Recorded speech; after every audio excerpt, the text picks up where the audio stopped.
സർപ്രൈസുകൾ ഇഷ്ടമില്ലാത്തവരായി ആരും ഉണ്ടാകില്ല അല്ലേ? സർപ്രൈസ് ഒരു വിമാനയാത്ര കിട്ടിയാലോ? എങ്ങോട്ടാണ് പോകുന്നതെന്ന് അറിയാതെ വസ്ത്രങ്ങളൊക്കെ പാക്ക് ചെയ്ത് പാസ്പോർട്ടും മറ്റു രേഖകളും എടുത്ത് എയർപോർട്ടിലെത്തുന്നു. വിമാനത്തിൽ കയറുന്നു. വിമാനം ഇറങ്ങുമ്പോൾ മാത്രം നമ്മൾ എങ്ങോട്ടാണ് പോകുന്നതെന്ന് അറിയുന്നു. ഇതൊന്നും ഭാവനയല്ല.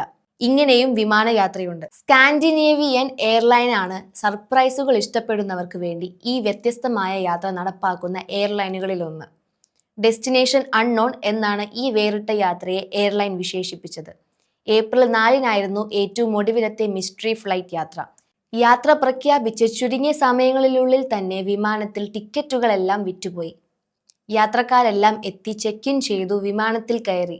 ഡെൻമാർക്കിലെ കോപ്പൻഹേഗനിൽ നിന്ന് വിമാനം പറന്നുയർന്നു. അപ്പോഴും തങ്ങൾ എങ്ങോട്ടാണ് പോകുന്നതെന്നതിനെ കുറിച്ച് യാത്രക്കാർക്ക് ഒരു ധാരണയും ഉണ്ടായിരുന്നില്ല. ഒടുവിൽ സസ്പെൻസ് അവസാനിപ്പിച്ച് സ്പെയിനിലെ സെവിലിൽ വിമാനം ലാൻഡ് ചെയ്തു. യാത്രയുടെ ദൃശ്യങ്ങൾ എയർലൈൻ തങ്ങളുടെ സോഷ്യൽ മീഡിയ ഹാൻഡിലുകളിൽ പങ്കുവച്ചിട്ടുണ്ട്. തങ്ങൾ വിചാരിച്ചിരുന്നതിനേക്കാളും വലിയ സർപ്രൈസിലാണ് ലഭിച്ചതെന്ന് യാത്രക്കാർ. അടുത്ത യാത്രയ്ക്കായി കാത്തിരിക്കുകയാണെന്നും ഉറപ്പായും ഇനിയും മിസ്റ്ററി യാത്രകൾ തങ്ങൾ തയ്യാറാണെന്നും യാത്രക്കാരിൽ ഭൂരിഭാഗം പേരും പറയുന്നു. മതിയായ രേഖകളുണ്ടെങ്കിൽ ഇന്ത്യയിലുള്ളവർക്കും യാത്രയുടെ ഭാഗമാകാമെന്ന് എയർലൈനുകൾ പറയുന്നു.